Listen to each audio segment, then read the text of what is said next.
Hello, ഇന്ന് ചേച്ചിയല്ല ചോറ് വിളമ്പുന്നത്, ഇന്ന് ഞാനാണ് ചോറ് വിളമ്പുന്നത്. കാരണം എന്താണെന്ന് ചോദിച്ചാൽ ചേച്ചിക്ക് വയ്യ, ചേച്ചിക്ക് പനിയായിട്ട് ഹോസ്പിറ്റലൊക്കെ പോയി. ഇപ്പം ഞങ്ങൾ ഇഞ്ചക്ഷനൊക്കെ എടുത്തിട്ട് ചേച്ചി അവിടെ കിടക്കുന്നു.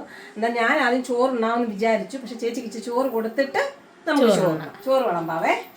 ചേച്ചിക്ക് കുറച്ച് ചോറ് മതി, ചേച്ചിക്ക് അധികം വേണ്ട, വയ്യാത്തത് കൊണ്ട് കുറച്ച് മതിയെന്ന് പറഞ്ഞു.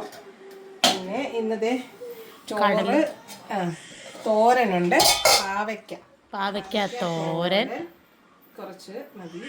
പിന്നെ കടലക്കറി ഉണ്ട്, പിന്നെ മീനുണ്ട്, അച്ചാറുണ്ട്. അപ്പൊ ഡോക്ടർ പറഞ്ഞു പുളിയുള്ളതൊന്നും കൂട്ടണ്ടെന്ന് പറഞ്ഞു. അപ്പൊ ഇത് കൊടുക്കാം നമുക്ക്. ചേച്ചിക്ക് അങ്ങ് ചോറ് കൊടുത്തേക്കാം. ഇന്ന് ചേച്ചി വേണ്ട കിടക്കുന്നു, വയ്യാത്ത ആള്, വയ്യാത്ത രോഗിയാണ്. ഇന്ന് അച്ചാറ് തരാഞ്ഞ പുളിയുള്ളത് കഴിക്കണ്ടെന്ന് പറഞ്ഞോണ്ടാ.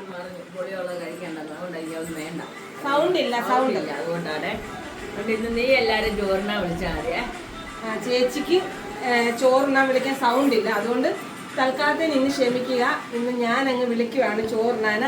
ചോറുണ്ട്, പാവയ്ക്ക തോരനുണ്ട്, കടലക്കറിയുണ്ട്. അത്രേ ഉള്ളൂ.